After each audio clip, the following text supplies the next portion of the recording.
nuevamente agradecerle a la organización de este simposio el haberme invitado a participar por segunda vez en este evento académico que considero yo que ha ido creciendo. El año pasado estuve por acá y hemos estado poniendo nuestro granito de arena para que cada vez el evento crezca. Quiero nada más, sin que empiece a correr el tiempo de mi exposición, que me regalen unos 2 minutos para dirigirme a ustedes en el siguiente sentido. El año pasado le prometí a los Célimo que era necesario que le eleváramos un poco más el nivel académico al evento, eso sin menospreciar a los expositores nacionales, pero tratando de darle un carisma internacional al simposio, y me comprometí a traerle a mis amigos internacionales, académicos reconocidos a nivel latinoamericano, y pues, se cumplí al final de cuentas con traerle representantes de 6 países a este evento. Quiero aprovechar también para decirles que hace ya 12 años que organizamos congresos en la parte sur-sur de Costa Rica. Ahí conocimos a Célimo hará unos 3 años y hemos venido pues dialogando y conversando sobre la academia. Principalmente siempre el magistrado Rivas Loaiziga, que es un seguidor nuestro en la parte sur-sur, siempre me decía: Canales, ¿cuándo me vas a llevar a un congreso internacional a Liberia? Le digo: bueno, doctor, cuando se den las condiciones vamos a estar por Liberia. Creo que el simposio es como un preámbulo para que podamos organizar el congreso número 13. Vamos para el congreso número 13. Nuestro congreso internacional es un congreso de derecho procesal que reúne aproximadamente unos 30 expositores entre nacionales e internacionales, y estamos hablando de la presencia de aproximadamente 12 países de América Latina, y muchas veces, cuando lo podemos, traemos gente de Europa, principalmente de España o de Italia. Hemos decidido, con los miembros de la Junta Directiva del Instituto de Costa Rica para la Promoción del Derecho Procesal, que es la organización a la cual yo represento y que me acompaña acá el licenciado Luis Fernando Rojas Arredondo, que es miembro también del instituto, y desde luego pues en una sesión que tuvimos con los miembros de la Junta Directiva del Colegio de Abogados y Abogadas de Costa Rica, que es como el padrino nuestro en los congresos, en estos 12 congresos que hemos realizado, decidimos realizar el Congreso 13 en Liberia. Vamos a afortunarnos, hemos sacado del sur-sur de Costa Rica, donde tenemos nuestras raíces, el Congreso, y hemos definido las fechas del 30 y 31 de mayo y 1 de junio del 2019. 30, 31 de mayo y 1 de junio del 2019, realizar nuestro Congreso número 13. Desde luego que importante para nosotros incorporar no solamente a los expositores internacionales que nos acompañan, y desde luego al Colegio de Abogados y Abogadas de Costa Rica, sino también nos interesa incorporar a la organización que hay en la zona. De ahí que para nosotros es un apoyo importante para la parte de la logística el poder contar con la participación de la Universidad de Costa Rica, y también con la participación de la asociación que le hemos dado nacimiento aquí, a la Asociación Guanacasteca para los Estudios Jurídicos, de la cual soy su fiscal. Así que ya estoy casi comprometido con Liberia, la provincia de Guanacaste, y bueno, dice Célimo que yo llevo en las venas sangre guanacasteca, y yo le digo que además de guanacasteca, pues soy panameño y también soy nicaragüense. Así que quiero decirles que esperamos contar con la participación de todos ustedes. Los eventos académicos son importantes no por los expositores que asisten, sino por el público que nos acompaña, porque al final de cuentas el incentivo más importante para el expositor es la presencia del público. Así que a eso se debe la academia y esperamos desde luego pues contar con la presencia de todos ustedes. Nos hubiera gustado hacer ese simposio aquí en la Universidad de Costa Rica, pero bueno, nosotros esperamos tener una buena participación y lo vamos a hacer en el Hotel El Sitio.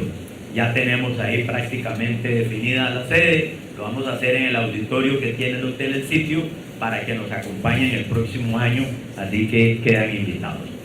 Quiero llamar, porque nuestro congreso no solamente hace academia y lleva expositores, sino que también hace trabajo de investigación.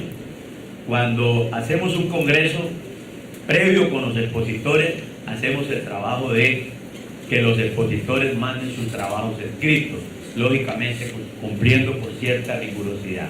Entonces, en el último congreso que realizamos en el mes de junio de este año en Golfito, se produjo una obra que se llama El debido proceso como un derecho humano. Siempre definimos un tema central del congreso. El próximo tema central del congreso número 13 que se va a celebrar en Liberia va a ser Constitución y derechos humanos en tiempos de crisis. Ese es el tema central del congreso. Así que esta es una obra que recoge investigaciones de 14 investigadores latinoamericanos y voy a llamar al doctor Jairo Herrera para que me acompañe para la entrega de estas dos obras que vamos a hacer a las autoridades de la Universidad de Costa Rica para que queden en la biblioteca de la universidad para consulta de los estudiantes de Derecho.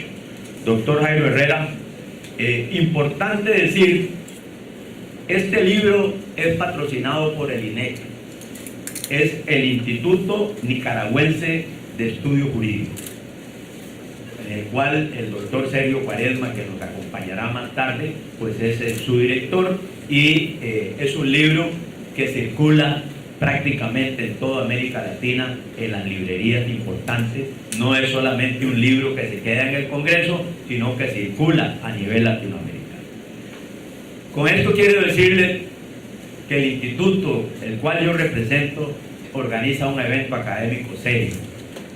Es un evento académico de investigación y desde luego pues vale la pena que todos estemos presentes en el próximo congreso.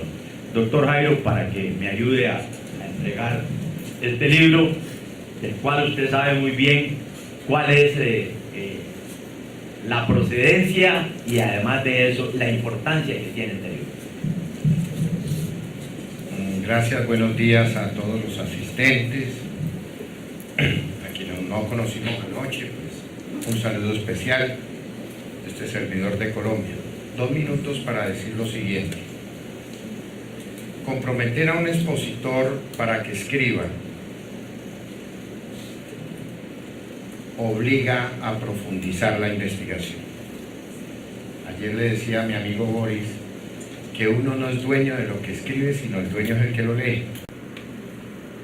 Y por eso, cuando nos proponemos en un congreso que se escriban unas memorias y publicarlas, ese compromiso se convierte en una garantía de que lo que allí va es el producto de una investigación seria.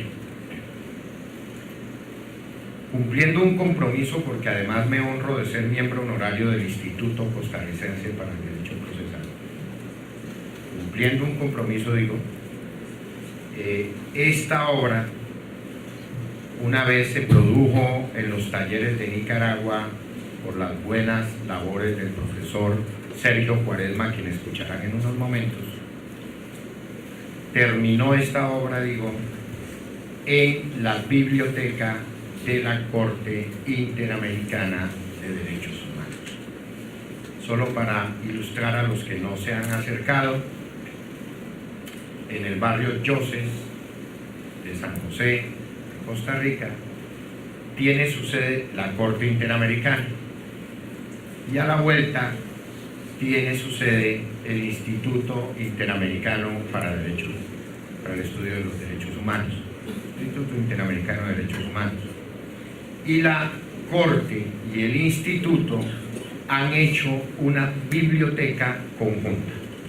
Esta obra, que se produjo para el pasado Congreso de Mayo y que se mostró al público en el marco del 12º Congreso que hicimos, hoy reposa en la biblioteca conjunta de la Corte y del Instituto. Pero déjeme contarle una novedad que no sabe usted, Luis. Vivo comunicándome con el personal del Instituto y me decían que ha tenido 5 consultas. Y eso es mucho, porque el Instituto tiene cualquier cantidad de obras. Y esta la pusimos el 28 de mayo y en 4 meses ha tenido 5 consultas. Y al Instituto solo van expertos. Aquí encuentran un material importantísimo de consulta y profesor Celimo, que sea por su intermedio, lo dejamos para la biblioteca en el entendido de que veo caras conocidas de Golfito que sé son estudiantes que ya tienen la obra. Con todo gusto, un aporte para la universidad y muchas gracias.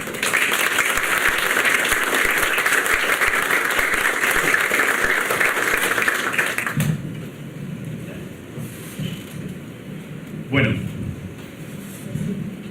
después de haber terminado esta parte protocolaria, vamos a lo que venimos. Hoy voy a hablar sobre un tema del acceso a la justicia en la Convención Americana sobre Derechos Humanos. Cuando hablamos del acceso a la justicia en la Convención Americana sobre Derechos Humanos, debemos de remitirnos a lo que dispone el artículo 8 de la Convención, que es específicamente el que se refiere al tema de las garantías jurídicas. Importante lo que establece el 8.1 de este artículo, que establece el derecho que tiene toda persona a ser oída. Pero ese a ser oída debe ser, desde luego, con las debidas garantías, dentro de un plazo razonable, por un juez o tribunal competente, independiente e imparcial, el cual debe estar establecido con anterioridad por la ley. Y esto es importante, que esto que acabo de decir, que establece este artículo 8.1, se refiere a toda sustanciación de cualquier acusación penal formulada contra ella, o también para la determinación de sus derechos y obligaciones, sean estos de orden civil, laboral, fiscal o de cualquier otro carácter. Siendo entonces que, de conformidad con lo que establece la jurisprudencia de la Corte Interamericana de Derechos Humanos, este artículo 8.1 lo que consagra es el derecho de acceso a la justicia. Posición que la Corte Interamericana ha reiterado en varias ocasiones, tal como lo establece en la opinión consultiva OC 1190 del 10 de agosto de 1990, donde dice: es deber de los Estados partes de organizar todo el aparato gubernamental y en general todas las estructuras a través de las cuales se manifiesta el ejercicio del poder público, de manera que sean capaces de asegurar jurídicamente el libre y el pleno ejercicio de los derechos humanos derivados del artículo 1 de la Convención Americana. Entonces, de acuerdo a lo que establece esta opinión consultiva, pues la Convención Americana de Derechos Humanos lo que pretende precisamente es garantizar a toda persona el acceso a la justicia. ¿Para qué? Para hacer valer sus derechos, desde luego recayendo sobre los Estados partes los deberes de prevenir investigar, identificar y sancionar a los autores intelectuales y encubridores de violaciones de los derechos humanos.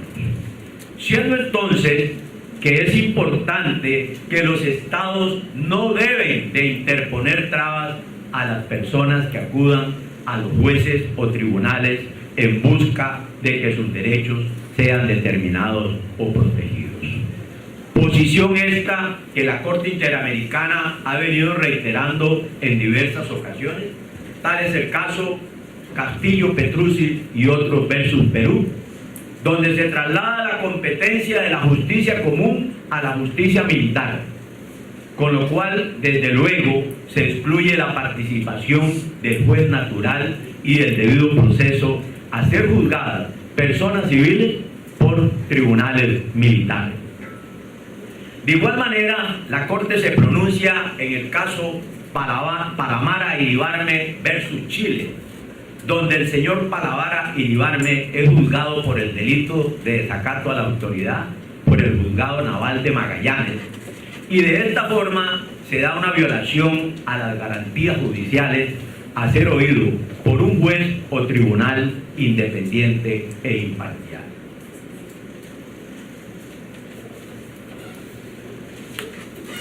Como dijimos líneas atrás, y siendo uno de los componentes de las garantías judiciales el debido proceso, pues ¿qué es el debido proceso?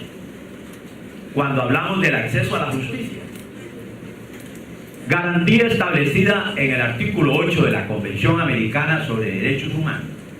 Y cuando se habla del debido proceso, se está tratando del debido proceso legal.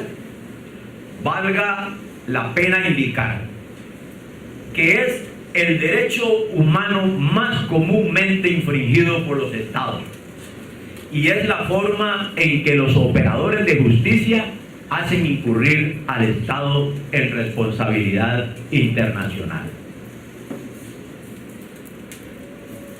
La Corte Interamericana de Derechos Humanos denomina el debido proceso como el derecho de defensa procesal, una de las garantías que debe estar presente en todos los procesos, esto sin importar la clase de proceso que se trate, por lo que no solo debe estar presente en aquellos más comunes, como lo son los de orden penal, civil, administrativo, sino de cualquier otra naturaleza.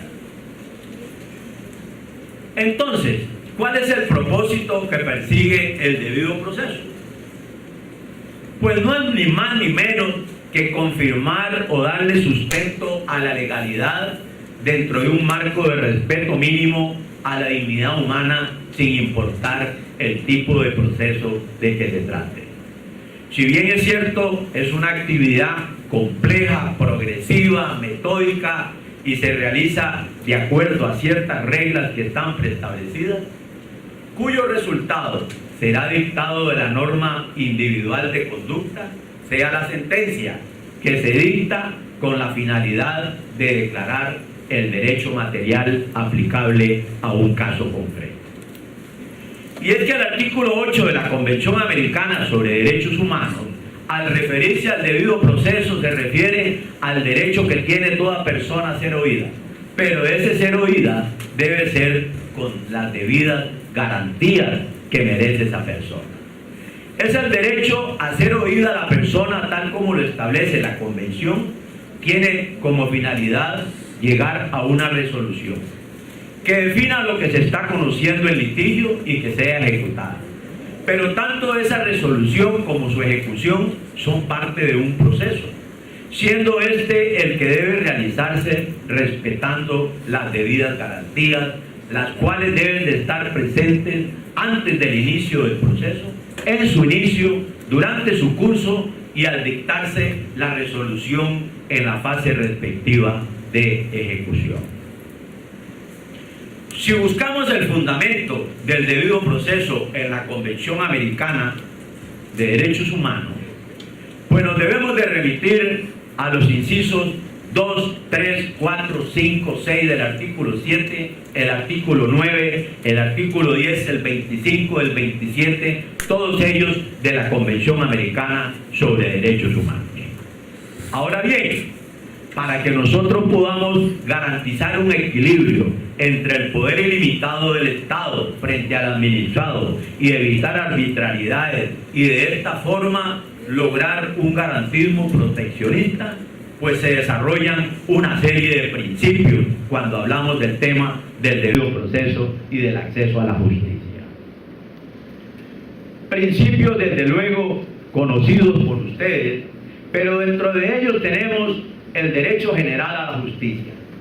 Entendido este principio como la existencia y disponibilidad de un sistema de administración de justicia, sea un conjunto de mecanismos idóneos para el ejercicio de la función jurisdiccional del Estado, buscando con este concepto declarar el derecho controvertido o restablecer el violado, interpretándolo y aplicándolo en forma imparcial en los casos concretos. Por eso se hace necesaria la existencia, suficiencia y eficacia de un sistema procesal judicial idóneo para poder garantizar ese derecho fundamental a la justicia al ciudadano, que es desde luego el monopolio del Estado, siendo una manifestación del derecho de petición que se encuentra consagrado en el artículo 25 de la Convención Americana sobre Derechos Humanos. Derecho que le brinda la oportunidad real de presentarse ante quien es capaz e idóneo para resolver vinculantemente las disputas, es decir, ante un órgano estatal cuya función es jurisdiccional. Siendo desde luego ese derecho de petición fundamental para canalizar la defensa en cualquier tipo de proceso que se plantee ante las autoridades judiciales competentes, debiendo este derecho de petición en forma amplia, no restringida, que permita plantear este recurso no solo en la oficina donde se tramita el proceso, sino en cualquier otro despacho judicial. Al respecto, la Corte Interamericana de Derechos Humanos, en el caso Castillo Páez, se refirió al artículo 25 en los siguientes términos. Esta disposición sobre el derecho a un recurso efectivo ante los jueces o tribunales nacionales competentes constituye uno de los pilares básicos, no solo de la Convención Americana, sino del propio Estado de Derecho en una sociedad democrática en el sentido de la Convención. Se encuentran íntimamente ligados con la obligación general del artículo 1.1 de la Convención Americana al atribuir funciones de protección al derecho interno de los Estados partes. Otro principio también importante cuando hablamos del acceso a la justicia es el derecho y principio general de igualdad, recogido junto con su contrapartida como lo es la no discriminación, establecida en el artículo 24 relacionado con el 1.1 de la Convención Americana, como también con la mayoría de los instrumentos internacionales sobre derechos humanos, principio que tiene una particularidad en el sentido de que su dualidad demuestra igualdad, además de criterio de interpretación y aplicación de los derechos fundamentales. Es en sí mismo un derecho fundamental, de modo que se viola este cuando se discrimina respecto de los derechos fundamentales.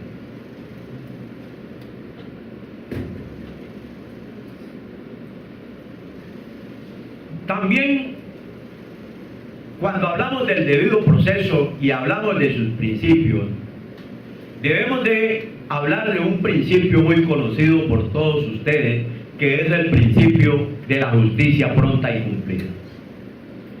El derecho a que la justicia se administre en forma cumplida y de una manera prontamente se refiere ni más ni menos que el derecho a una sentencia justa. Ya en buena tesis se dice que la duración excesiva y no justificada de los procesos penales constituye una grave violación del derecho de una justicia pronta, de conformidad con los artículos 8 y 7.4, 7.5 y 7.6 de la Convención Americana sobre Derechos Humanos.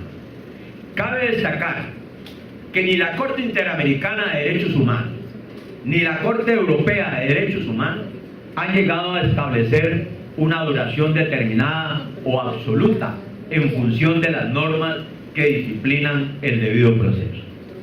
Lo que sí se ha establecido son las circunstancias de cada caso en cuestión para poder determinar si ha habido o no violación de dicho principio.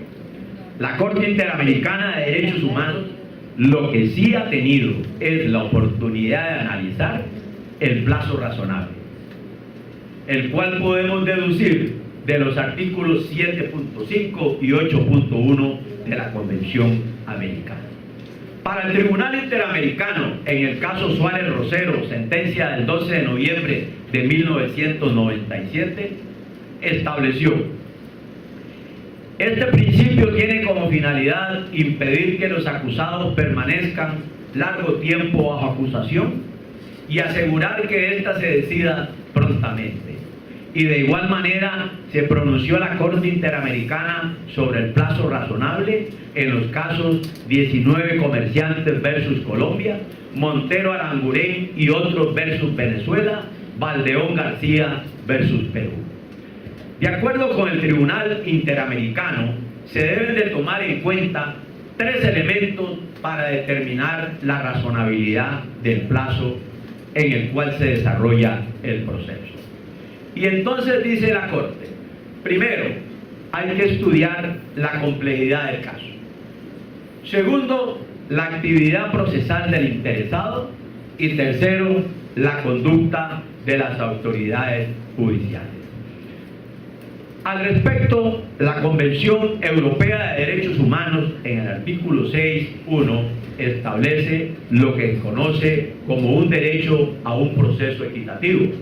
Y dice ese artículo 6.1 de la Convención Europea de Derechos Humanos: toda persona tiene derecho a que su causa sea oída equitativa, públicamente y dentro de un plazo razonable por un tribunal independiente e imparcial. La Corte Interamericana de Derechos Humanos, en la sentencia del 24 de enero de 1998 en el caso Blake versus Guatemala, considera que el artículo 8.1 de la Convención debe interpretarse de manera amplia, de modo que dicha interpretación se apoye tanto en el texto literal de esa norma como de su espíritu, y debe ser apreciado de acuerdo con el artículo 29, inciso C de la Convención, según el cual ninguna disposición de la misma puede interpretarse con exclusión de otros derechos y garantías inherentes al ser humano o que se deriven de la forma democrática representativa de gobierno. E igualmente, en cuanto al carácter progresivo y evolutivo del debido proceso legal, en la opinión consultiva del 16 del 1 de octubre de 1999, dice la Corte Interamericana: en opinión de esta Corte, para que exista debido proceso legal, es preciso que un justiciable pueda hacer valer sus derechos y defender sus intereses en forma efectiva y en condiciones de igualdad procesal con otros justiciables. Al efecto, es un recordar que el proceso es un medio para asegurar en la mayor medida posible la solución justa de una controversia. A ese fin atiende el conjunto de actos de diversas características, generalmente reunidas bajo el concepto del debido proceso legal. El desarrollo histórico del proceso, consecuente con la protección del individuo y la realización de la justicia, ha traído consigo la incorporación de nuevos derechos procesales. Son ejemplos de este carácter evolutivo del proceso los derechos a no autoincriminarse y a declarar en presencia de abogados, que hoy día figuran en la legislación y en la jurisprudencia de los sistemas jurídicos más avanzados del mundo. Es así como se ha establecido en forma progresiva el aparato de la garantías judiciales que recoge el artículo 14 del Pacto Internacional de Derechos Civiles y Políticos, al que pueden y debe agregarse bajo el mismo concepto otras garantías aportadas por diversos instrumentos del derecho internacional. Y para concluir, pues de igual manera la Corte Interamericana se ha venido pronunciando en relación al debido proceso en el caso de Ricardo Baena y otros versus Panamá, sentencia del 12 de febrero del 2001, y de igual manera lo hizo la Corte en el caso Easter-Bostein versus Perú, donde dice que los jueces tienen el deber de adoptar decisiones justas basadas en el respeto pleno a las garantías del debido proceso establecido en el artículo 8 de la Convención Americana sobre Derechos Humanos. Muchas gracias.